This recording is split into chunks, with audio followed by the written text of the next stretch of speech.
안녕하십니까, 우짜입니다. 이번 이야기는 글로벌 저금리 자금 공급원이 문 닫고 있다 입니다. 그럼 보시죠. 일본 장기 국채 수익률 상승은 30년간 디플레이션이라는 깊은 동면 상태에 있었던 국가가 갑자기 실질 인플레이션과 높은 전 세계 금리, 약세 통화를 가진 세상에서 살아가야 할 때 발생하는 현상입니다. 일본 장기 국채 수익률은 우한폐렴이 유행하기 전까지 20여 년 동안 거의 움직이지 않았고, 의미 있는 변화를 보기 위해 또 몇 년을 기다려야 했는데요. 이제 일본 장기 국채 수익률은 급등하고 있으며, 일본 장기 국채 수익률이 급등하는 이유는 시장이 마침내 막대한 재정 적자와 인구 고령화, 그리고 끊임없이 가치가 하락하는 통화, 엔화를 가진 경제, 즉 일반적인 선진국 경제처럼 일본을 다시 다루고 있기 때문입니다. 그렇다면 왜 저런 일이 일어나고 있을까요? 베네수엘라나 북한은 아예 패스하고요. 아르헨티나나 터키처럼 일본의 인플레이션이 폭주하고 있는 것은 아니지만, 일본 중앙은행의 인플레이션 목표치 2%를 상당 기간 초과하면서 기존 전략이 더 이상 통하지 않게 되었습니다. 일본 중앙은행이 마이너스 금리를 폐지하고 수익률 곡선 통제 YCC를 완화했으며 추가적인 정상화를 시사한 상태인데, 굳게 닫혀 있던 문이 조금이라도 열리면 투자자들은 10년 만기 일본 국채 수익률 상한선이 0.5%든 1%든 일본 중앙은행이 정해놓은 상한선에 얽매이지 않습니다.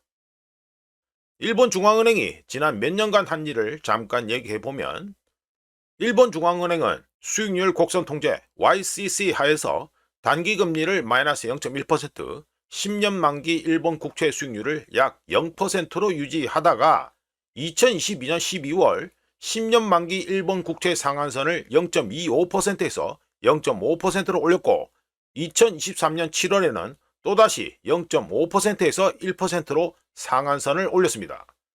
그리고 2023년 10월에는 10년 만기 일본 국채 수익률의 명시적 상한선이었던 1.0%를 사실상 폐지하면서 10년 만기 일본 국채 수익률이 1%를 넘기도록 용인했습니다.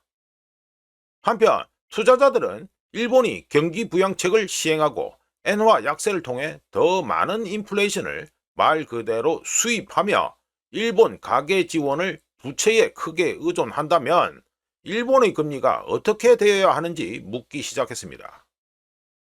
세금 감면, 보조금, 가계 지원을 포함해 2025년 11월 21일 다카이치 내각이 발표한 21조 3천억 엔, 달러로 환산하면 1360억 달러에 달하는 경기 부양책까지 고려하면 채권 투자자들은 더 많은 통화, 엔화 공급과 인플레이션 위험이 곧 뒤따를 것이란 걸 충분히 예상할 수 있으며, 덕분에 장기 국채 수익률은 계속 상승할 수밖에 없습니다. 향후 전망. 2025년 현재 일본 국채에서 목격되는 움직임은 지난 수십 년간 지속되었던 안전하고 안정적이며 예측 가능한 수익률 체제가 점점 사라지고 있다는 시장의 신호입니다. 만약 일본 저축자들이 일본 국내에서 갑자기 2%에서 3%의 수익을 올릴 수 있다면 미국채, 유럽 국채, 이머징 마켓 캐리 트레이드 등으로 흘러갔던 자금 중 일부가 해외로 나갈 필요가 없어집니다. 대부분의 사람들에게는 일본 저축자들의 돈이 일본 밖으로 나가든 말든 하겠지만, 2025년 11월 현재 일본에서 벌어지고 있는 조용한 변화는 글로벌 유동성에 억수로 중요한 의미를 지닙니다. 왜 그럴까요? 지난 수십 년간 전 세계에서 가장 큰 외부 자금 공급원 중 하나가 일본이었기 때문입니다. 한편 일본 국내적으로는 높은 국채 수익률이 결국에는 일본 정부 예산에 다시 영향을 미치게 됩니다. 일본처럼 억수로 많은 부채가 남아있는 상황에서 장기 국채 수익률이 점진적으로 상승할 때마다 재정은 더욱 압박을 받게 되며, 일본 중앙은행은 정상화 정책을 얼마나 감내할 것인지 언젠가는 결정해야 합니다. 일본 장기 국채 수익률 차트는 채권 시장이 일본의 역사를 다시 쓰고 있다는 걸 보여줍니다. 디플레이션, 저금리, 강한 엔화에 의존해 살아온 일본이 이제는 인플레이션 압력, 경기 부양 지출, 그리고 35년 만에 최저 수준까지 떨어진 엔화와 마주하고 있으며 시장은 그런 현실에 적응하고 있을 뿐입니다. 마무리해보면 일본 국채 수익률 급등은 기본적으로 전 세계의 저렴한 자금 공급원이 문을 닫고 있다는 걸 뜻하며, 그렇게 되는 이유는 일본 경제가 갑자기 건강해져서가 아니라 오래된 디플레이션 모델이 붕괴하고 있기 때문입니다.